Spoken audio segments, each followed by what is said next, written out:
Ini adalah tahun kelima sejak manusia menghilang. Jalanan di bumi, semuanya hilang dan tertutupi rumput hijau. Singa dan harimau yang berhasil kabur dari kebun binatang, dan juga badak, berada di dalam kota, di pusat kota. Sekarang menjadi hutan. Tahun ke-20 sejak manusia menghilang. Tinggi laut mulai naik. Tidak ada manusia, seperti kota London ini, dengan mudahnya tenggelam dalam lautan. Tahun ke-25 sejak manusia menghilang. Bangunan kota akan tertutupi tanaman. Tumbuhan akan hidup. Menghilangkan jejak manusia. Tahun ke-50 sejak manusia menghilang. Transportasi yang biasanya di jalan, akan mulai hancur, dan menjadi sampah. Bangunan yang ditinggalkan, menjadi bangunan bersejarah.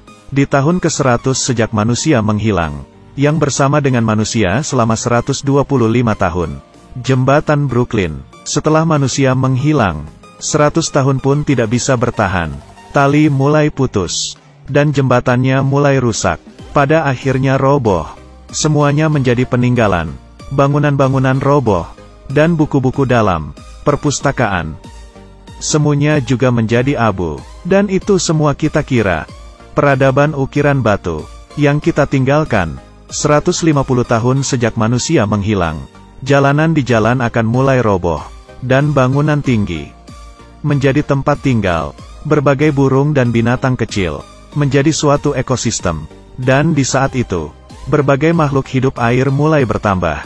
Tidak ada populasi yang diakibatkan manusia, membuat perkembangan makhluk hidup semakin cepat. Dengan hanya 150 tahun, peradaban diturunkan dari generasi ke generasi. Tidak banyak yang tersisa. Kemudian banyak bangunan tinggi yang roboh. Ini adalah di tahun ke-200 sejak manusia menghilang. Menara Eiffel akan roboh. Di tahun ke-500 sejak manusia menghilang, bangunan lainnya juga akan mulai terpisah. Rata-rata tiap bangunan sudah kehilangan beberapa. Di tahun ke-100 hingga 500 sejak manusia menghilang, adalah waktunya dunia memasuki zaman kerobohan. Pada tahun ke-1000 setelah manusia menghilang, kota yang sudah dikuasai tumbuhan pun kembali menjadi bentuk bumi di awal mula. Manusia sudah hilang tanpa jejak.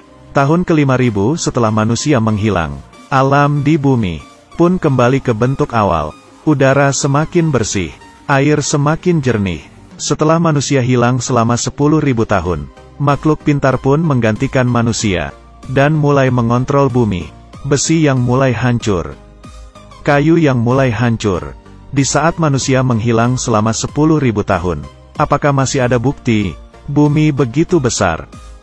Bahkan tembok raksasa, yang begitu panjang, dan piramida di Mesir pun menghilang. 10.000 tahun bagi manusia sangatlah lama, tapi bagi planet bumi hanyalah sebentar. Bumi sudah hidup selama 4,6 miliar tahun. Bila diubah dalam bentuk jam, 10.000 tahun tidak sampai setengah detik. Nenek moyang sudah menghabiskan waktu puluhan juta tahun, belajar untuk berdiri dan berjalan, merangkak dan makan. Tapi sejak revolusi industri pertama, kita menggunakan waktu yang tidak sampai 150 tahun. Membuat bumi menjadi hancur. Bumi hidup sebelum manusia muncul. Dan setelah manusia hilang pun bumi bisa memiliki hidup baru lagi. Bila manusia benaran hilang, bumi akan menjadi semakin baik. Tapi manusia tidak bisa meninggalkan bumi.